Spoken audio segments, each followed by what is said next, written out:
Okay, are we recording? Yes, now we're recording. Just Okay, now. great. So, well, the first thing I'd like to do is, and the guy, I think you should follow me. I think that we should give Amani the introductions that he deserves. Do you want to go first, or will I go first, or how should we do this? I want to go first. Okay, you can go first, and then I go. Now, Amani is the guy that was the key to the most incredible adventure I've had in my lifetime.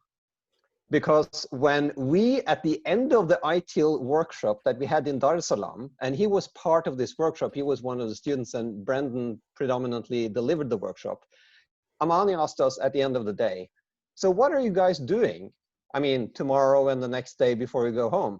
Are you going safari? We said, no. We're actually going up to the north of Tanzania and meet with the Maasai to teach the same workshop to them. And then Amani said, so why are you going to the Maasai? And then we said, like we knew what we were talking about, well, because the Maasai are the most fearful warriors on the planet. And he just looked at us, smiled and said, well, why don't you want to go and meet the people that the Maasai fears? So, do the Maasai fear anybody? Yeah, my tribe, the Barbaig. We've been kicking Maasai ass for centuries. And I went like, wow, yeah, drop the Maasai, let's go to the Barbaig. And then you told us that your father was the district commissioner in northern Tanzania, had found a few villages, and he was okay with getting us out to a village that was newly discovered 5 years ago. This was in 2010.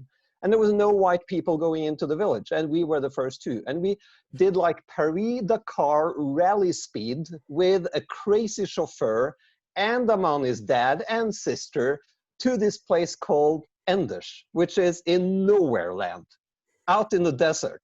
And there we met the most fearless warriors of all time.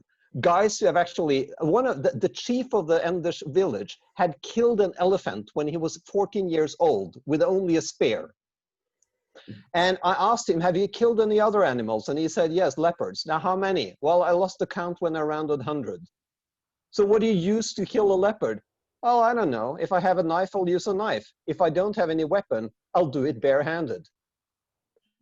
That's kick-ass. That's so freaking kick-ass. And there's a lot more to this story, but this was a crazy adventure, and Amani was the key to that adventure. But that's not why we have him on. We have him on because he's a very empathetic, lovable guy who helps without thought of reward a lot through his whole life, and his whole family does the same. Okay, you get an introduction from me. It's going to be a little bit shorter, but Amani and your whole family are one of the nicest families I've ever met, and the amount of love that you guys have and the amount of time that you guys have for anybody that is in front of you, and the amount of giving that your family tries to give to other people. The definition of hospitality just stems out from the Amani family. Is totally amazing. Like the way your father took us in, we could stay over, we had dinner. It was just so beautiful. The trip that we had to Tanzania was crazy. It was totally like, it was just like a huge shock. But at the same time, the hospitality that we met was almost just a strong effect. The one, the only Amani. Yeah. Beside the word hospitality in the dictionary, there should be a picture of your family. So I think you haven't met my sister, our eldest sister. She's like a proper is like the de facto hospitality, and she loves cooking. So even today, if I want to go and eat, I go to her place, not to my wife's place. Oh, I hope she won't hear this. She knows what we want, and she now cooks you're in trouble, Amani. Eat. Now you're in trouble. Next time when you come, I'll take you to my sister, our eldest sister. Yeah. Oh yeah. We'll do that next time you come. Yeah, sure. But when the COVID thing is over, I want to go back to Tanzania. I miss Tanzania a lot. Yeah, please, guys, do. We don't have COVID. We kicked it out. You see? So you guys need to come now. We don't have it.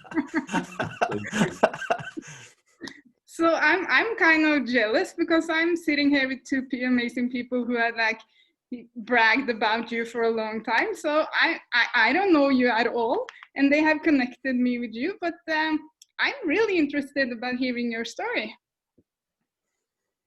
Yeah, I'm really humbled and honored to have this opportunity, guys. Brendan and Gia have been we've been in touch for 10 years now. I mean, Yeah. time flew fast. And they were kind enough to invite me to Norway to the ITL conference, and we also went to a tour to some part in the center north somewhere. So it was very nice. I met the families, and we had a very nice dinner with Gia's family with beef cooking the table. That was very nice. And Brendan family, super cool. So it was very nice time me there, and it was not cold, by the way. So it was very good. So Catherine, please, when you get time, please come. We would love to show around. Tanzania is one of the coolest places in the world. Cool people, cool food, cool weather, cool everything, and we kind of, also cool in terms of we're a little bit slow, so time goes a little bit slow to us. A little bit slow. It's like if you're stressed somewhere in the western part of the world, you should just go to Tanzania and stay there for a week, and you will simmer down easily, because there is no stress. The buses don't go on the schedule. The buses go when it's full. Everything is just chill, and not like Kenya, because Kenya is more like a business type of. Nairobi is very businessy, but Dar es Salaam is that's a vacation place. Yeah. So it's really nice, guys. Please, when the COVID is done, now I'm in Arusha. So when you guys come, we'll have some really good time. We can organize to go to Kilimanjaro and climb it if you guys want, and go to Zanzibar, have some few chilling days, and You take us back down again, or just climb it? Leave us up there. Are you going to take? We're going to take us back down. We'll go. I mean, Kilimanjaro is a pretty cool place. I mean, it's a bit cold and a couple of meters up there, but I mean, you guys will manage, I'm sure. But hey, Amani, I just have a story. The first time I was in Tanzania, and before I met you, I sat around the table with a lot of people in my company at the time, and they asked me where I came from. I told them about Norway. I told them about snow, and the more I told them about the snow and the cold and everything, one of the guys really looked very worried, and I said, "What's wrong? Well, what's the matter?" And he said, "Well, how does the monkey survive the winter?" And I said, "But there are no monkeys." "No monkeys? But what about the giraffes? How can they survive? There are no giraffes." "No giraffes?" And he's like, and then I told him that you have seen snow. You have seen snow. We have never seen snow. "No, we have seen snow. And on the top of the Kilimanjaro." "No, that's sand," they said. So these guys, they actually thought that the top of the Kilimanjaro was sand. And so, yeah, we would like to go up there and prove the fact that it's actually snow. Oh yeah, but you see now is going down, but there's still some snow. So you'll find some snow. Yeah, global warming and stuff. They ice it out very fast. Yeah. Okay, Amani, what I'd really like you to do when we're here, and because this is something that we'd like to share on the Facebook group, and that is that you explain the vision of the school that you're going to start next year. Oh, okay. We talked before. I personally went to technical school. In here, Tanzania, you have 3 types of schools. You have the normal regular school. These are secondary schools. And then you have gifted people school. These are the super bright kids. And then you have mid-range, the kids who are not geniuses, but they're smart enough. So we go to technical school. So I went to technical school and I did civil engineering, and I specialized in surveying. That is surveying, architectural drafting, building construction for 3 years. And then went to high school. I did PCM, physics, mathematics, and chemistry. And then I went to university and did computer science, etc., etc. So I majored in that area. Now, as a country, we're going through transformation. You see, Africa, Tanzania, as any other part of Africa, has been a little bit years behind others in terms of innovations and R&Ds and stuff like that. So if you come to Tanzania, the most successful and rich people are the ones that do resell business, either they bought products from China and resell here. The few who are doing production here, they're doing very basic production, such as taking maize and do flour and sell flour. But in bulk, you go to sell to Rwanda, Kenya, etc., etc. So we have very few people who come with genuine ideas that are going to change. That is as a country.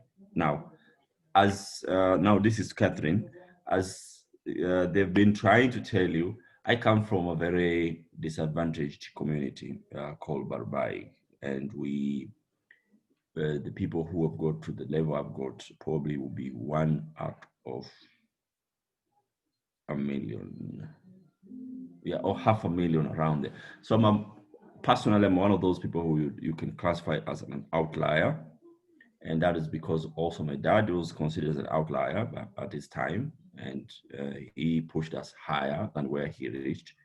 And in my family, we were fairly blessed to get to certain university degree levels. Now, so when I was thinking of what I can do back, so I've been doing a lot of volunteering work. So we've been, one of the projects, 2 major projects we've done so far is to take kids to school. So at some point we are putting around 300 kids to secondary school at a time until the government decide to cover all the costs. Then we're also doing the computer project to school, where we take computers from Europe and distribute them freely to schools. And I've built around 35 computer labs to different 35 schools around the country. So now if you find a school, government school with computers, there is a 50% chance that is I who did put it there. So, but it hasn't been very sustainable because the government doesn't see that as strategic. That is one. And as you know, computers require a person who cares for them, who understands them, and who will keep them, updated. And most importantly, get kids to study there. So that is one. Now, so I've been soul searching myself as in what I can do that will really be sustainable as we go forward, because of a number of reasons. Not only because I feel obliged to go and give back, but for the fact that we are predominantly cattle keepers. We are pastoralists who move around. And when in 1961, there was like 100,000 of us. Now there's over 1 million of us who move around with big families and big heads of cow.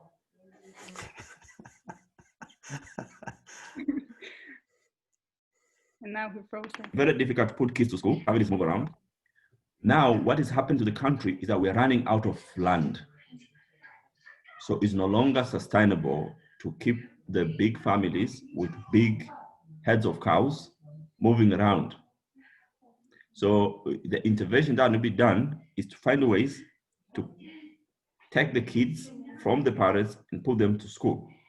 Now, if you put them to school, to do what exactly? So this is the question that I always, when I try to convince parents to take their kids to school, they'll ask me like, in order to do what? Now, it's easy to explain that, when you go to school, you become educated. And then when you're educated, what exactly do you do when you're educated? So tell them like, you can become like a policeman. That's a very big answer because they hate police. They really, really hate police. So when you say like, you can become a government official, it's like, so they really hate government. So one thing I need to mention is that when you go to our people, if you are wearing a trouser, that's a heavy, one of the key disqualifying factor. I mean, this guy is even wearing a trouser. Look at him.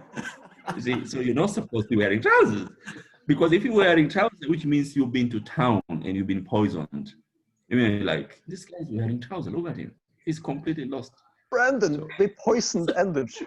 I was wearing trousers, man. It was so hot. So I'd be like, look, so what I'm doing. So a year before last, I went around the country, trying to do some sort of research, talk to these people. So I met a guy who was my age, and he had 16 kids, and he had 4 wives and 16 kids, and he and his brothers. Stop. Time out. Time out. So he and his brothers. No, listen. Now it's getting interesting. Now he and his brothers. I mean, like one family brothers. They have so many kids that they built their own school in the middle of nowhere. I had to travel the whole day to reach there. And when I come back, some parts of my car were missing. So these guys, so many kids in one family, in the middle of nowhere, the government could not reach them. They said, like, look, no problem. We build our own school. So they built their own school and put the kids. You see, the one you saw in Endish, now these guys are next level because they built their own school and the government refused to send teachers, so they hired their own teachers. So anyway, that's the story for another time. Now, so I said, like, okay, so what can you really do? So I thought, you have to talk a language that they understand. So I start talking to them. Some of them, because of my father is fairly respected to the ranks of the tribes. You know, the African tribes, they are in the ranks and stuff. Because he's a he's worked with the government for a very long time, and he has proven to be very radical. Even the government is not well liked because he's been very radical to the government. But with the people, so he's in the middle, they listen to him. He's wearing trousers, that's okay. And they listen to him. And when I go there, when he introduced me to them, it's like, okay, he must be a good kid because his father says a good kid. Now, so I started to explain to them, like, look, we had this background information. We have an extremely number of very disappointing people who went to school, because people went to school and then there is nothing to show back for. This is how it works. You see, if you go to school, a very important things happen. One, you move away from your parent and therefore you do not take care of the cows. So when you go to school, if you don't materialize into someone very important that you give back to your family, they'll consider you as a failure, because number one, you moved away and spent years in school and there's nothing to show for. So they'll use you as a bad example for other kids who want to go to school. Like, look, you're going to be like him. You do like someone's son. So he went to school and he's just a police. I mean, like, look, oh, he's just a nurse. I mean, how can you become a nurse? You know, like the way they see, like, they don't really get it. You see, in my tribe, success is measured by 2 things: number of cows and number of wives. And kids, I mean, that becomes number 3, but you know, like 2 things: number of cows and number of wives. So if you go to school, you have a lot of certificates. I mean, so in which order? Like, are you nuts? Amani, So I mean, like, Amani, in which order? Which is most important, cows or wives? Oh, cows, of course. You know, there's a story about it. You see, because we don't have helpers, so if you get to 60 cows, a wife will recommend for a second wife. I mean, she's the one who recommends for the second wife. And when you go to 120 cows, she's going to recommend for a third wife, because there's too much for her to do. You know, she has to, you know, like, milk the cows, you know, take care of the calves. There's like some like 600 goats running around, and we have kids and stuff like that. So it's just crazy. So they're like, okay, you know what? You know, someone has a good girl. I think she's gonna be a good part of the family. Would you do the needful, please? And then you're gonna go and bring her in, and then you have second wife, third, so on, so on, so. So we married very young. I mean, like at 20, you already have a wife. At 25, the second one. At 30, the third. At 35, a fourth. You know, and I'm continue. So with the cows comes wives. That's how it works. So where was I? The vision for the school. Oh yeah. So the it's very difficult to explain to these people why you need to take the kids to school. So I had to start explaining to them, look, you see, not all kids can go and take care of the cows.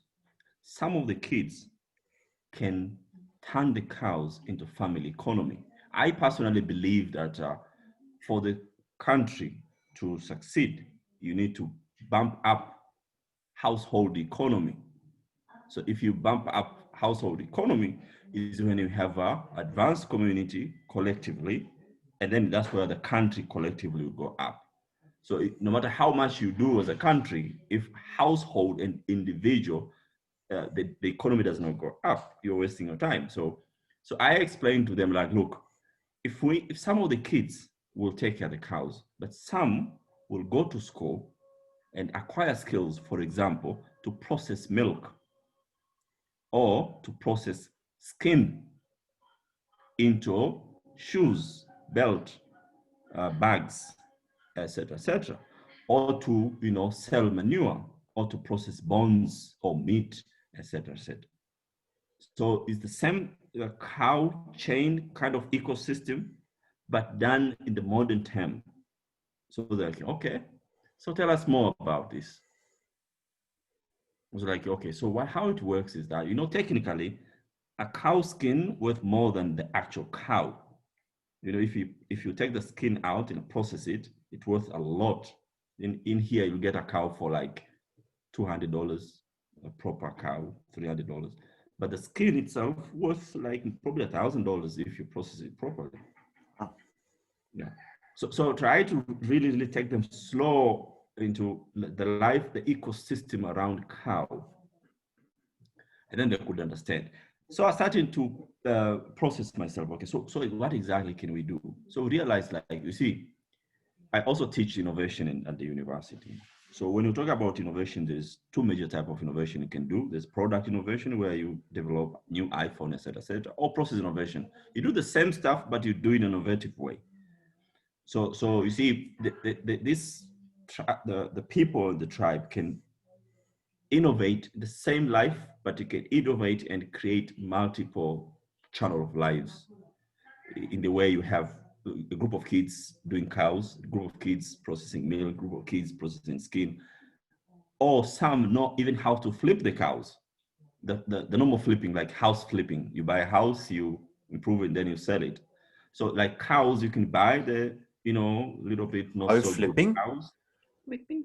take care of them, improve their health and weight, and then sell them or take them to town and sell them. So you can create some sort of supply chain around the cows, because so far, only thing they do is take care of the cows and then take care of more cows and then keep on adding them. So, the more cows you have, the more respect you get. So it is a very delicate process. So I thought, like, look, yes, we had a number of schools that teach skin processing, food processing, etc., etc. But then how comes we don't have factories in Tanzania that do that? It's because people are taught skills, but without taking through the certain process that will create some sense of innovation in them. That, innovation is a way of living that can be nurtured, or people can be taught in a way that they look at the world from a different angle or different innovative way.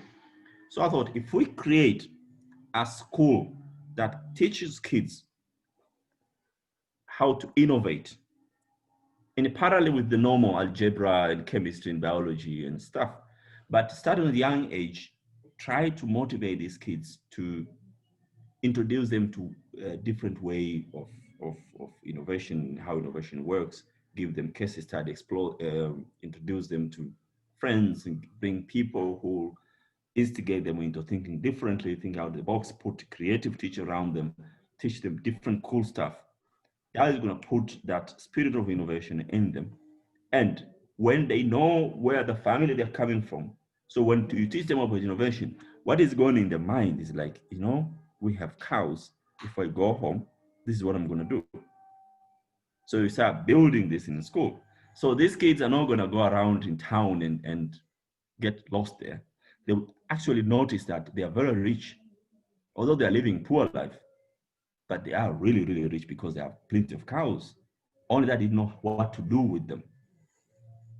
So because we're running out of time, the land is becoming very small. Tanzania is now clocking 60 million people, and we are around top 10 of high mortality countries in the world.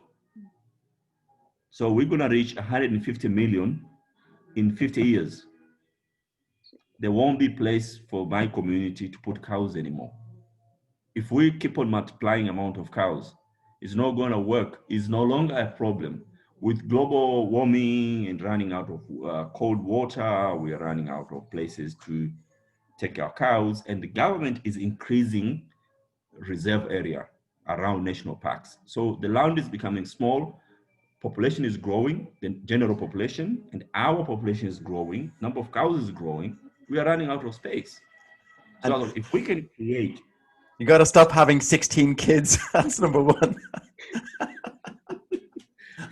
You remember the chairman? In China, man, they're allowed one kid, and you guys are having 16. Come The on. chairman had 4 wives. Did you notice him? But then by then he had 4. Now we must be of 6 or 7. Who's this?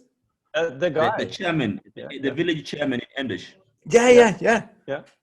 Yeah, he had 4 wives. By then he was 31 or 2. How many wives does he has now? Probably 6 or 7. I'll call him tomorrow. It's like He's a great You have to guy. ask him, how many wives do you have? How many kids do you have? There's just somebody in Norway who wants to know how many. No, he's very proud. You see, there is a joke, not a very good joke. Kathy probably might not like it. You see, when elders of a village are sitting in the club drinking and local brew, they sit in the order of who have many wives. So the one who have many wives will sit at the end of the room. The one with few wives will sit in the door. Why? Because, for example, someone's wife died, and then someone comes to say, "Hey, your wife is dead." So the guy with many wives is going to ask, like, he's going to take a sip and is like, "Oh, which one?" But the guy with one wife, he's going to just run. Now, if he's sitting in the car, he's going to put all the brew down, you see, as he ran to the wife. Like, but the guy who has many wives, like, "Oh, okay, which one?" This is crazy from the Norwegian point of view. So Yeah, you know. So in short, Catherine, Gia and Brendan have had a lot of my stories. So I wonder if I'm bringing in a new story. Yeah, So this is new to me. we've had a lot of talking and a lot of stories. So in short, that is it. So what I've tried to do, my father given us to the cause around 16 acres of land for the project. And but also had some people in Zanzibar invited us. Our last computer project this year went to Zanzibar late last year, around 220 something computers. And they invited us to go there and establish a technical school. But of course, my mind and heart is on the Barbaig back home. So we thought if we could create this school and then bring Barbaig kids or any other kids, but the idea is to create this notion of innovation and for the modern times, modern challenges, you know, like the challenge that our fathers faced is different. When my father was young, there was no global warming, there was no solar systems, there was no kind of stuff. There was no mobile phones and stuff. So unfortunately in school, we are using the same books that were used 60 years ago. So here we need to we need to start thinking completely different from the way the traditions schools are thinking. So we can have a chance of creating the next generation leaders who think as the next generation. So I thought probably we need to do something different, and I thought of share with Brendan Gear, and they're kind enough to say that they will at least try to help me in the journey. So that is Amani, this is part of it. What we're doing here is part of it, because one of the reasons to bring you on this webinar is to promote this adventure that you're doing, building this school, etc. Because you're not doing this for profit, you're doing it for actually the kids, for impact on society, etc. So what we will do is at least spread this and have a lot of people see this webinar and get inspired and see if we can get more people to offer some help in your direction. Because you have a vision and you have a track record of actually getting things done. You have a family that backs you up with an enormous track record of getting things done. So it's not like we are wasting any help if you're pushing it in your direction. It will be well taken care of and transformed into actual results. So anybody that listens to this or sees this would hopefully get some inspiration and thinking, oh, maybe I know a few guys, maybe I know this guy who can help, or maybe I have a lot of computers over here that I can send, or maybe something, maybe even, you know, offer funds or offer connections to funds or something, because there are lots of kids that need the help. And if you want to help somebody who is actually going to get results, then Amani is the person. Yeah, thank you. I appreciate. I think Catherine haven't met my father. He is yes. In his life, he has built from scratch 67 schools, from nowhere to like they're now being registered and they're working. 67. That does not count the number of teachers' houses or classrooms he have added into existing schools. That will go to thousands. So he's very charismatic in terms of, number one, mobilizing local community, but number two, managing projects and funds. He's really, really strict. Amani, I would like to add something in that, because people watching this, there's also a huge focus on schools for girls as well. I mean, it's maybe a lot of people watching this would think that this is schools where we're not building schools or giving opportunities for the girls, but there's huge opportunities for girls to get the skills as well in a lot of these schools that your father has built. Yeah, because we visited one of these schools that were a girls' school, and they were quite advanced. And I think you shipped some football tables or something down there. Katrina, can you let me share the screen just to show Amani something? Okay, so how do I do that? I think you just make me presenter, like click on me on my file and make me presenter. Yeah, that's fine. More. Make host. Change host. Well, are we recording still then? Yeah. Yeah, that's okay. Yeah.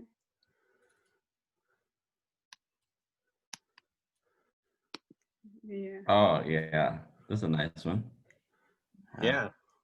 I remember this very well.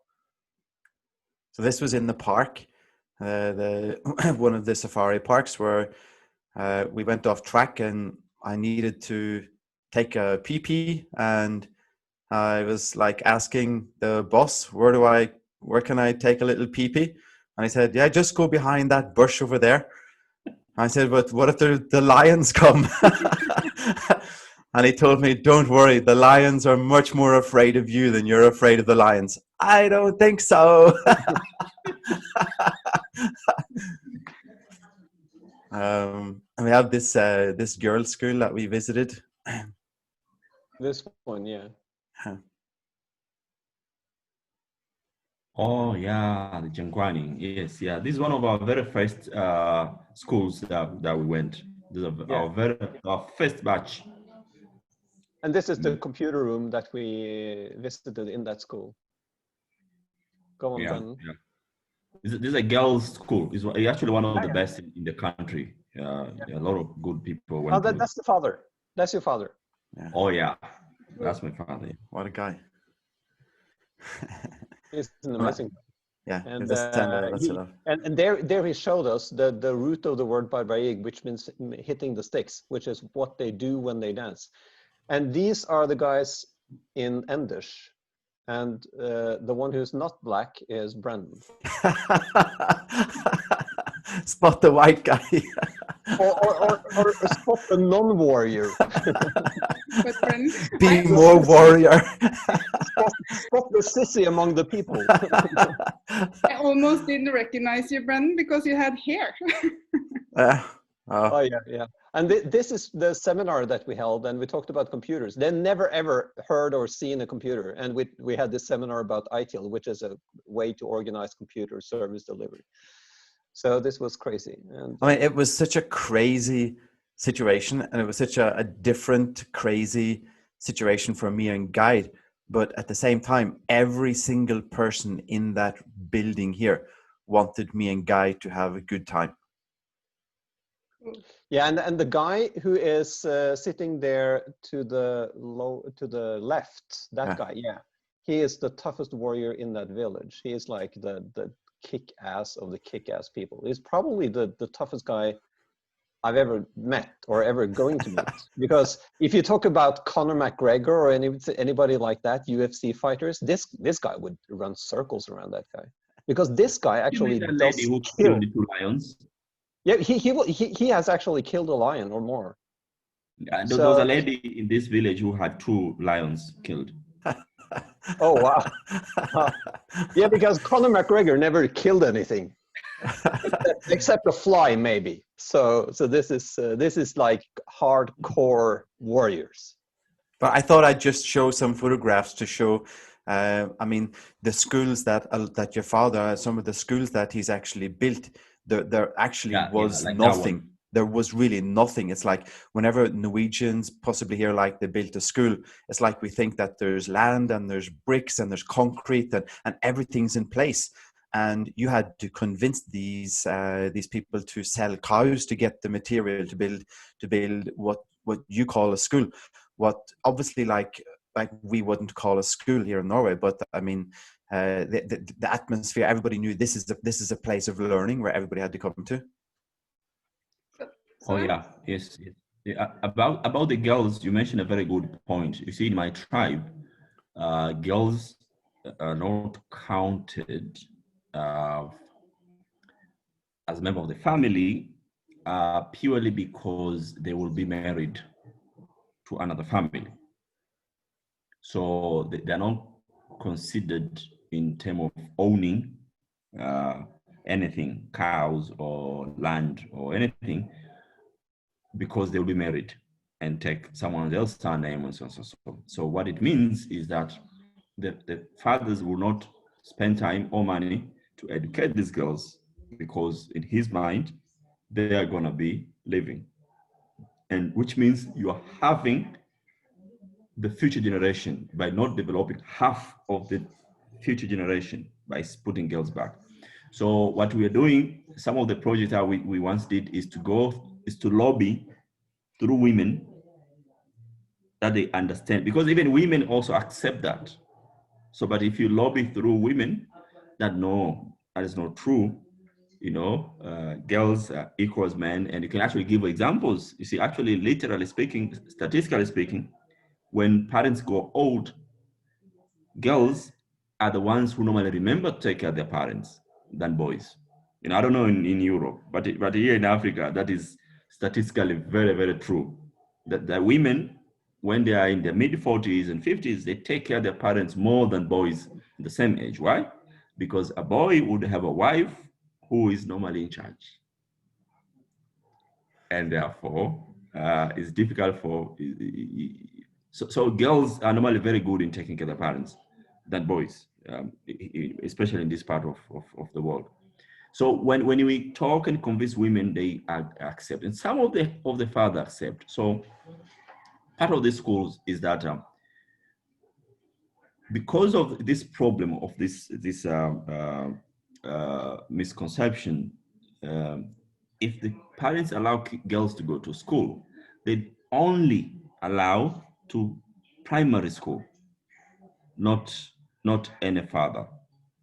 Now in primary school, what the girls will know is the basics. They can read, they can write, they can do some few algebra and know some history, some civics and stuff, but not any skill that will give them any advantage in life.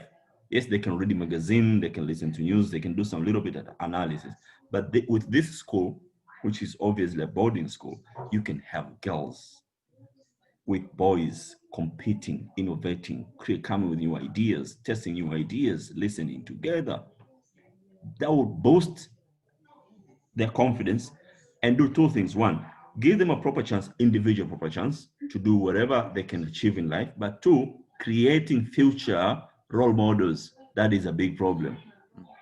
You see, if you don't have a good number of successful people, which means you don't have good number of role models that you can use in a village to point fingers so others can aspire to become, or parents can push their kids like, you see, that one, I want you to become like that one.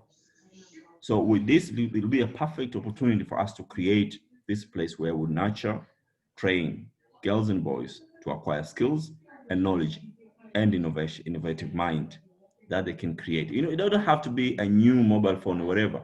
Even if they can think of different way of conserving environment, or do better cow in terms of weight or amount of milk, or do some simple horticulture, or even fishing, that will still a huge step.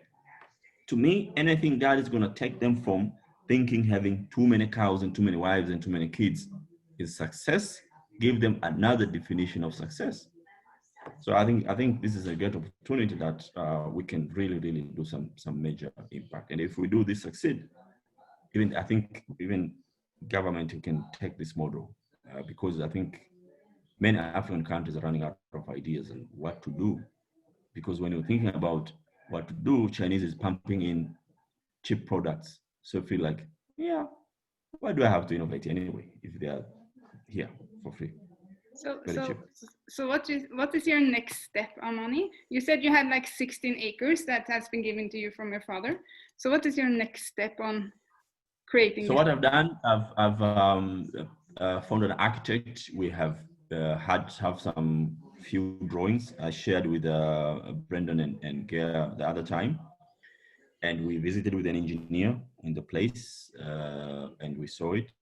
So we started doing a little bit of mobilizing material. So we bought 20,000 bricks, you know, those red bricks, traditional bricks. So we start buying bricks and moving stones and so on.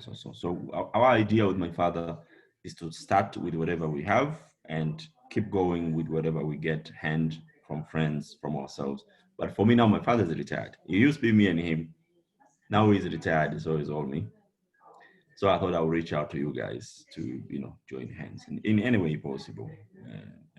Because in my life, I've never failed because I don't have money. So not having money has never been a factor in me to fail in anything. So I just start, and somehow, somewhere, we will be able to do it. So that's why I shared with you guys, and I believe together we should be able to figure it out. You know what? We should have the last 30 seconds and cut that out as a specific video and send that to everybody in Norway that says, well, I can't do it because I don't have the money. We can just, you know, play that 15 seconds of Amani saying money has never been a reason for failing. So that's cool. It's such a nice question, because it's like, what's the next step? And it's like, we've got 20,000 bricks. So, and when you mean build a school, you actually mean to build a school. Like, yeah, I know. That's the crazy thing. You actually mean like build a school. Because in Norway, if somebody says we're going to build a school, it means, yeah, we're going to get some contractors that they're going to do their thing, and we're just going to sit down and manage some paperwork and then shuffle and maybe take a phone call here and there. No, but you actually mean build the school. So. Yeah. We just go there and build, and my father is going to be there in the morning and helping fundis, and you just have to do it. You know, like we don't have that luxury. It will probably have been nice, I don't know, but it will be prohibitively expensive.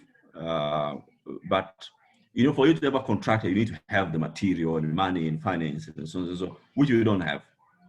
So what we normally do is that we buy, when we get to a certain amount, when we get to like 100,000 bricks, then we will start building.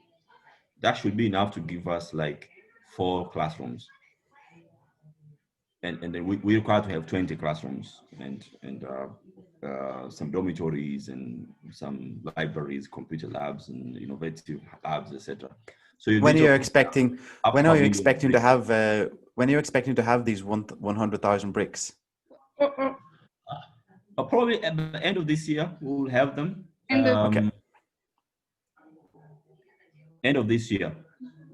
Do you need a plumber? Start building in January. Do you need a plumber? What kind of a question is that? Do you need a plumber, Amani? Plumber? A plumber, yeah. Would that be nice? Yeah, at some point. That's Probably great. Maybe next year. Okay, that's really good because there's one of these people in this meeting right now has got a husband who's a plumber. Oh, all right, that's excellent. Yeah, you can guess who it is. Plumbers we call them it's scientists. Not me. I don't have a husband. It's not me either.